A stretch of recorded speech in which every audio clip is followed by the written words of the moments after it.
அனைவருக்கும் வணக்கம். இந்த சிகரம் தொடுவோம் என்று அகரம் படித்த மாணவ செல்வங்களுக்கு மிக முக்கிய நிகழ்வாக நடத்தி கொண்டிருக்கின்ற ரஞ்சித் டிவி மற்றும் வர்ணம் டிவி அவர்களுக்கு மிக்க வணக்கத்துக்குரிய நன்றிகளை தெரிவித்துக் கொள்கிறேன். அந்நிகழ்ச்சியினை மிகச் சிறப்பாக நடத்தி தருவதற்காக எங்களது கதாநாயகர், அதாவது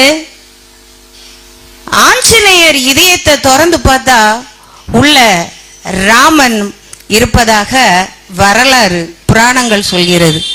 ஆனா ஐயா இதயத்தை திறந்து பார்த்தா உள்ள கிருஷ்ணாபுரம் அப்படிங்கிற அந்த ஊர் தான் இருக்கும்.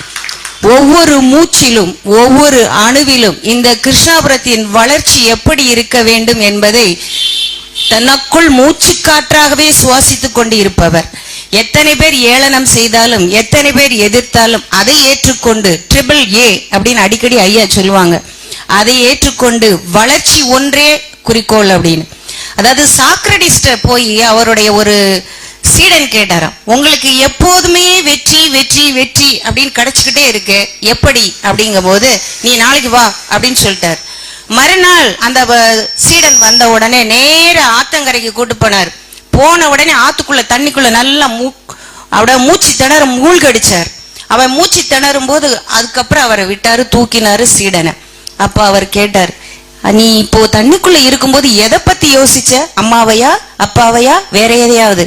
அப்ப அவன் சொன்னா, நான் எதையுமே யோசிக்கல, உயிர் பிழைக்கணும் அதை மட்டும்தான் யோசிச்சேன் அப்படின்னார். அது மாதிரி எத்தனை பேர் அவரை அவமானங்களாலும் எதிரிகளாலும் மூழ்கடித்தாலும் ஒரே சிந்தனை, கிருஷ்ணாபுரம் மக்கள் ஊர் எப்படி வளர்ச்சி அடைய வேண்டும் என்ற சிந்தனை கொண்டவராக இருக்கிறார். அதே தான் இப்போ மாணவர்களுக்கும் அந்த ஏற்புடைய கருத்துக்களை வழங்க இருக்கிறார். அவரே வருக வருக என வரவேற்று மிகுந்த நன்றியோடு அவர்களை வணங்குகிறோம் ஐயா. அடுத்ததாக மித்ரா கலெக்ஷன் என்று ஒரு புதிய ஷோரூம் ஆரம்பித்திருக்கிறீர்கள்.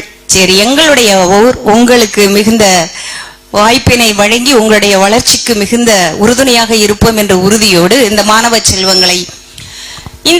செல்வங்களுக்கு என்ன அறிவுரை வழங்கப் போகிறார்கள்? இக்காலத்தில் மாதா பிதா குரு தெய்வம் என்பார்கள். ஆனால் இப்போ மாதா பிதா கூகுள் தெய்வம் அப்படிங்கிற நிலையில நம்ம மூழ்கிக்கிட்டு இருக்கோம். அப்படிப்பட்ட செல்லிலேயே மூழ்கி கொண்டிருக்க இந்த மாணவங்களுக்கு விஷயங்கள் 90% தெரிந்திருந்தாலும் அதை எப்படி வழி நடத்துவது, ஒரு இடம் எங்கே இருக்கு என்று தெரியும், போகின்ற பாதை தெரிய வேண்டும் அல்லவா, அந்த பாதையினை எப்படி சொல்வது என்பது தான் இப்போது இந்த நிகழ்ச்சி நடக்கிறது. மீண்டும் ஒரு தடவை இந்த ரஞ்சித் டிவிக்கு வணக்கங்களை கூறிக்கொண்டு